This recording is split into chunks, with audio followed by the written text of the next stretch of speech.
Hi, good morning my student.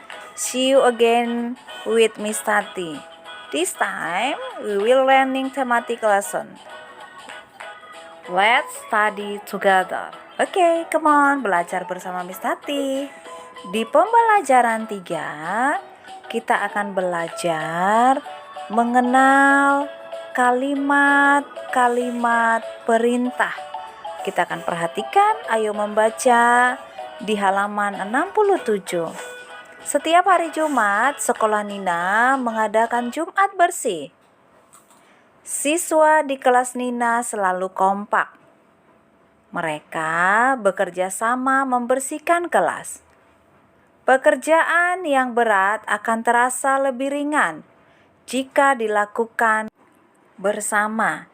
Masih ingatkah kamu pelajaran kita di subtema 2 tentang kerjasama atau gotong royong? Kerjasama atau gotong royong membuat pekerjaan yang berat akan terasa lebih ringan. Ya, anak-anak Miss semuanya. Jadi, kenapa kita harus bergotong royong? Kenapa harus kita bekerja sama? Supaya pekerjaan yang berat akan menjadi ringan dan pekerjaan akan cepat selesai. Nah, coba kita perhatikan dengan baik percakapan yang ada pada buku kamu. Kita akan menemukan kalimat perintah yang diucapkan oleh ibu guru. Ingatlah, di dalam kalimat perintah ada tanda seru. Kalimat perintah yang pertama adalah bekerjalah sesuai pembagian tugas. Kalimat perintah yang kedua,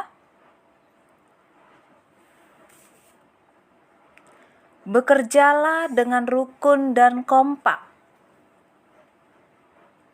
Kalimat perintah ketiga, tolonglah teman yang memerlukan bantuan. Ya, perhatikan anak-anak Miss semuanya. Ada tanda-tanda seru di belakang kalimat atau di akhir kalimat. Oke, my student. Sekarang kita akan masuk ke ayo berhitung. Ya, kita akan kembali berhitung menggunakan penjumlahan bersusun panjang dan bersusun pendek. Dalam menyelesaikan penjumlahan bersusun panjang, hal yang pertama sekali kamu lakukan adalah memisahkan angka penyusunnya sesuai dengan nilai tempatnya. Contohnya, 134 ditambah 80. Jadi, kamu pisahkan dulu angka-angka penyusunnya. 100, kemudian ditambahkan puluhannya, kemudian ditambahkan satuannya. Letakkanlah angka-angkanya atau bilangannya sesuai nilai tempatnya. Kemudian hitunglah dari satuannya lebih dahulu. Ya, kemudian setelah dari satuan masuk ke puluhan dan ke ratusan. Ya, perhatikanlah contoh yang ada di buku kamu. Nah, kemudian dengan cara bersusun pendek. Cara bersusun pendek, kamu bisa langsung menjumlahkan tanpa harus memisahkan angka penyusunnya. Ingatlah, jumlahkanlah mulai dari satuannya, kemudian puluhannya, dan ratusannya. Oke, my student, selamat mencoba. Oke, my student, sekarang kita lanjut ke pembelajaran 4. Ayo kita perhatikan pembelajaran 4. Kamu amatilah gambar yang ada pada buku kamu. Apakah yang sedang dilakukan Nina dan teman-temannya? Ya, Nina dan teman-temannya sedang mengikuti kegiatan pramuka. Mereka bermusyawarah menentukan pembagian tugas untuk acara berkemah. Bermusyawarah dapat menjaga kerukunan.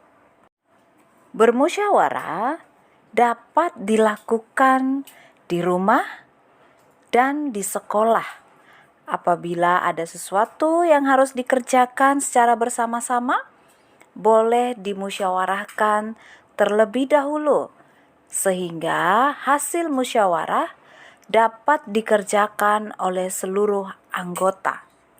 Oke, my student, sekarang kita kembali ke ayo berhitung. Ya, di pembelajaran 4, kita kembali melihat penjumlahan bersusun panjang dan bersusun pendek.